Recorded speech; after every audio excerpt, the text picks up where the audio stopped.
A warm welcome to you again, brothers and sisters. What a joy it is to study the Word of God with you. In the last lesson, King David grapples with a desire to lead his troops into battle against his rebellious son Absalom. He is deeply concerned for Absalom's safety, even though Absalom's actions have led to this conflict. Reluctantly, David allows his forces to go to war. The battle unfolds in the forest of Ephraim, resulting in a significant loss of life among Absalom's supporters. There, we witness the heavy burden of leadership, illustrating the challenging decisions leaders must make for the greater good, often involving personal sacrifices. Absalom's rebellion serves as a stark reminder of the consequences of defying authority and the need to respect and adhere to it. Amidst the turmoil, David's unwavering love for Absalom shines through, underscoring the enduring bond between a parent and a child, even in the face of betrayal. The unexpected twist of Absalom's death in a forest highlights that life's outcomes can be fatal for those who go against God. Please turn with me to 2 Samuel chapter 19. The news of Absalom's death was a real heartbreak to David. He had a tender love for his son, and he was extremely grieved when his son died. David recognized that trouble had come upon him because of the sin he had committed. God had told him that strife would never depart from his house because of it. That is exactly what happened. And from the time of Absalom's death, I believe David was a broken man. I think part of his grief was due to his disappointment. Though David was a great king, he was a poor father. I am sure David realized this. He never quite succeeded in being the father he should have been, and Absalom was evidence of this failure. David's grief was such that even Joab was disturbed by it and rebuked David for it. 2 Samuel chapter 19, verses 1 and 2. Joab was told, "The king is weeping and mourning for Absalom." And for the whole army, the victory that day was turned into mourning, because on that day the troops heard it said, "The king is grieving for his son." It should have been a great day of victory and a day of rejoicing because the enemy was defeated. For David, however, it was not a victory at all. Instead, it was a time of grief and sorrow beyond expression. Verse 3. The men stole into the city that day as men steal in who are ashamed when they flee from battle. David's army should have been rejoicing because they had won the battle. Instead, they left the battlefield after the victory and retreated to Jerusalem as if they had been defeated. Why? Because Absalom was slain, and it had broken the heart of David. Verse 4. The king covered his face and cried aloud, "O my son, Absalom! O Absalom, my son, my son!" David really loved this boy. What a tender expression this is. David had been such a poor father. He had handled things badly, but he loved his son and was broken by his death. Probably there's regret that he is not able to bring about any good in Absalom's life. There's no way he can change the course, the past. Now Joab was responsible for Absalom's death. I am not sure that David ever really comprehended just how his son died. I am sure that he had heard quite a few stories relating how it occurred. But David probably did not want to pursue it too far. Verses 4 and 5. The king covered his face and cried aloud, "O my son Absalom, O Absalom, my son, my son." Then Joab went into the house to the king and said, "Today you have humiliated all your men who have just saved your life and the lives of your sons and daughters and the lives of your wives and concubines. Of course, Joab is pushing the situation to the opposite extreme. But certainly David would have preferred others dying rather than Absalom. That is quite evident. Joab rebukes David because he is so grieved about the death of his son who had become his enemy and would have killed David had he been given the opportunity. Unlike David's pain and sorrow, do you notice the contrasting insensitivity of Joab after he had killed his own cousin, Absalom? Even after having been told by David to deal gently with his son. You can also see that Joab's respect for David is diminishing. Notice, instead of taking orders and abiding by it, you find Joab dictating to the king. Later on, you will see that David warns Solomon of Joab's cruelty. He can be a liability to the family of David. We'll look into Joab later. You will find that he actually deserts the family later on. For now, David takes Joab's advice and acts on it. Verse 8. So the king got up and took his seat in the gateway. When the men were told, the king is sitting in the gateway, they all came before him. Meanwhile, the Israelites had fled to their homes. The people needed some rallying point now. Everyone was depressed. It was a sorry state of affairs. The man who had led the rebellion had been slain. But instead of rejoicing, the people witnessed the greatest grief that David ever expressed. However, after Joab talked to the king, David went up to the gate to let his men know that he deeply regarded and appreciated their loyalty to him. Throughout the tribes of Israel, the people were all arguing with each other, saying, "The king delivered us from the hand of our enemies. He is the one who rescued us from the hand of the Philistines. But now he has fled the country because of Absalom. And Absalom, whom we appointed to rule over us, has died in battle. So why do you say nothing about bringing the king back?" What happened was simply this. There were those who had gone over to Absalom's side, and now that he was dead, they didn't know what to do. They decided that the best thing was to bring the king back. Verse 11. King David sent this message to Zadok and Abiathar, the priests. "Ask the elders of Judah, why should you be the last to bring the king back to his palace, since what is being said throughout Israel has reached the king at his quarters?" Apparently, even in the tribe of Judah, there had been a great defection to Absalom's side. Now David rebukes them for their action. Verse 12. "You are my brothers, my own flesh and blood. So why should you be the last to bring back the king? And say to Amasa, are you not my own flesh and blood?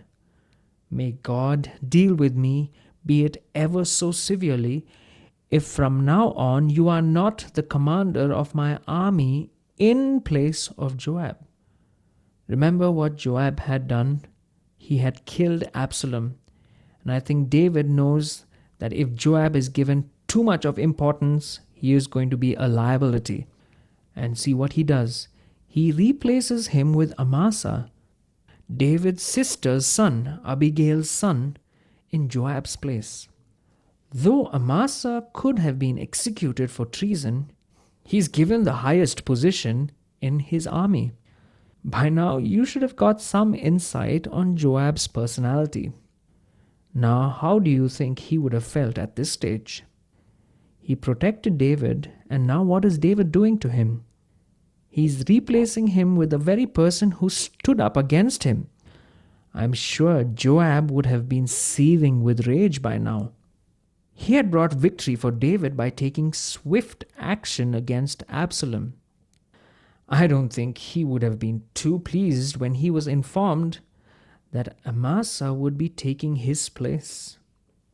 It was a unanimous desire to return David to his throne. Let's read from verses 14 onwards. He won over the hearts of all the men of Judah as though they were one man. They sent word to the king, "Return, you and all your men." Then the king returned and went as far as the Jordan. Now the men of Judah had come to Gilgal to go out and meet the king and bring him across the Jordan. Shimei, son of Gera, the Benjamite from Bahurim, hurried down with the men of Judah to meet King David. With him were 1,000 Benjamites, along with Ziba, the steward of Saul's household, and his 15 sons and 20 servants. They rushed to the Jordan where the king was. Remember, who was Shimei? Shimei had cursed David when he went out. Now he wants to be the first one to welcome the king back. He knows he would be in trouble if he doesn't come and report to the king and apologizes for what he did. People know how to switch sides to their advantage, right? Shimei is one such person. When David was in trouble, he was the first to throw stones. Now when David is back on the throne, there is Shimei, the first one to welcome him. He better apologize. Verses 18 to 21. They crossed at the ford to take the king's household over and to do whatever he wished. When Shimei, son of Gera, crossed the Jordan, he fell prostrate before the king and said to him, "May my lord not hold me guilty. Do you not remember how your servant did wrong on the day my lord the king left Jerusalem? May the king put it out of his mind. For I, your servant, know that I have sinned. But today I have come here as the first of the whole house of Joseph to come down and meet my lord the king." Then Abishai, son of Zeruiah, said, "Shouldn't Shimei be put to death for this? He cursed the Lord's anointed." Shimei is in trouble, especially when Abishai or Joab is around. But David, being very generous and gracious, he chooses to forgive Shimei. Verse 22, David replied, "What do you and I have in common, you sons of Zeruiah? This day you have become my adversaries. Should anyone be put to death in Israel today? Do I not know that today I am king over Israel?"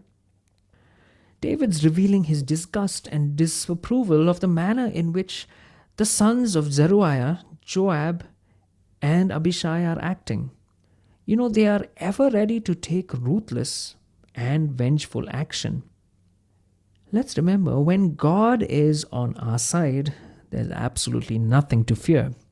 It's no point reacting or even overreacting to those who oppose us. Live above those small irritations and serve the Lord. David knew he was king. God had placed him over the whole people of Israel. Who is Shimei? He needn't have to bother. That's the same with us. When God appoints us and ordains us for a specific task, there will be people who will oppose. There will be people who will cast stones. We need to live above them. We've got to forgive and move on. Verse 23, So the king said to Shimei, "You shall not die." And the king promised him on oath. David's final decision concerning Shimei was that he did not intend to punish him. In fact, David did not intend to deal with this man in any way. Verse 24, Mephibosheth, Saul's grandson, also went down to meet the king. He had not taken care of his feet or trimmed his mustache or washed his clothes from the day the king left until the day he returned safely. Mephibosheth, in deep appreciation to David, would not join in the rebellion. He remained loyal to David. And during all this time, he fasted and prayed for the king. It's wonderful to have friends like that, is it not? Verse 25, When he came from Jerusalem to meet the king asked him, "Why didn't you go with me, Mephibosheth?" He said, "My lord the king, Since I, your servant, am lame, I said, I will have my donkey saddled and will ride on it, so I can go with the king. But Ziba, my servant, betrayed me. And he has slandered your servant to my lord the king. My lord, the king is like an angel of God, so do whatever pleases you. All my grandfather's descendants deserve nothing but death from my lord the king. But you gave your servant a place among those who sat at your table. So what right do I have to make any more appeals to the king? Mephibosheth tells David, if you think I have betrayed you, then do to me as you please. I have no right to ask any other favor of you at all. 29 to 30 now. The king said to him, why say more? I order you and Ziba to divide the fields. Mephibosheth said to the king, let him take everything now that my lord the king has arrived home safely. This, I feel, proves Mephibosheth's sincerity. He's not really bothered about the lands or the property. Now let's find out another individual. What does he do? Barzillai the Gileadite. Verse 31, Barzillai the Gileadite also came down from Rogelim to cross the Jordan with the king and to send him on his way from there. Now Barzillai was a very old man, 80 years of age. He had provided for the king during his stay in Mahanaim, for he was a very wealthy man. Barzillai the Gileadite was a patriarch from another nation who had been generous to David and had given him sustenance during the rebellion. Now David wanted this man to go back to Jerusalem with him, so he could reward him for his generosity.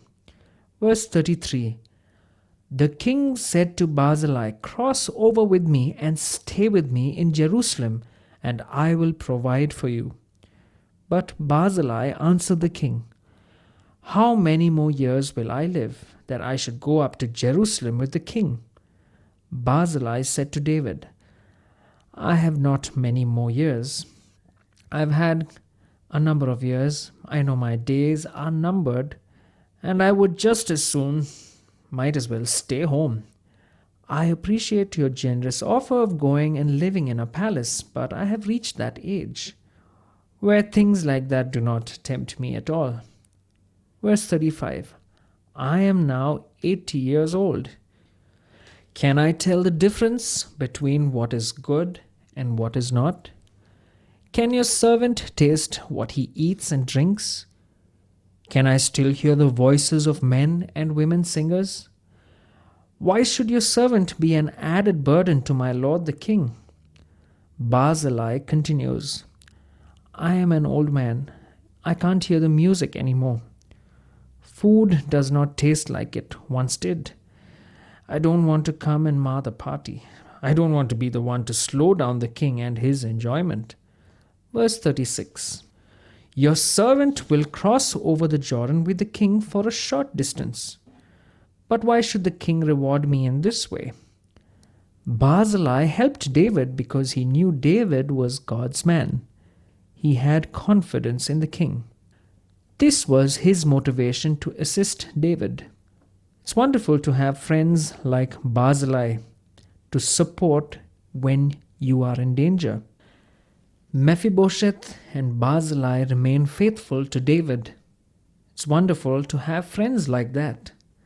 And I'm sure when you had gone through some trouble, there have been people who have blessed you, who have been generous, who have helped you.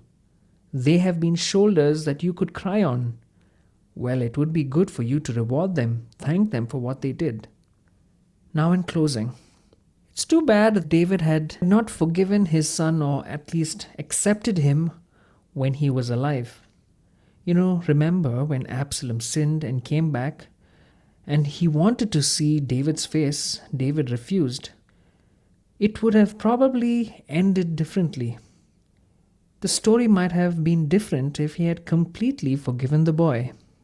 If he had received him like the father received the prodigal son, by putting his arms around him, placing a robe on him, and calling for a feast.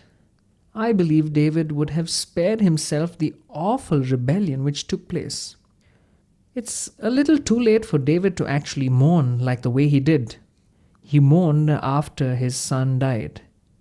You know, dear people, I'm sure you will agree with me that we can be ever so loving, patient, kind, and gentle to almost everyone except those within the four walls of our own home. Dear friend, let's be gracious with our own family, be Christ-like at home. It will make a world of difference. This passage, brothers and sisters, emphasizes the importance of heeding discipline and correction in one's life, as it can lead to a path of wisdom and ultimately to life itself. God often uses others to speak into our lives for our benefit, and it highlights the value of humility and wisdom in listening to such counsel. Job's confrontation with David is difficult but necessary words that people may need to hear. Even though Job had committed a grave offense by killing David's son, his words still held weight. David lightly suspected Job's involvement in his son's death, given his knowledge of Job's character. This situation illustrates that sometimes those delivering important messages may themselves be deeply flawed individuals. The passage encourages us to be open to receiving correction and counsel, even from those who may have caused pain. Just as David eventually heeded Job's words, the hope is still that people will be humble enough to accept such messages and apply them to their lives. Proverbs notes that whoever heeds discipline shows the way to life, but whoever ignores correction leads others astray. Proverbs 10:17. Furthermore, the one who heeds correction shows prudence, and it is found in Proverbs 15, verse 5. May God give you a beautiful time ahead. God bless you.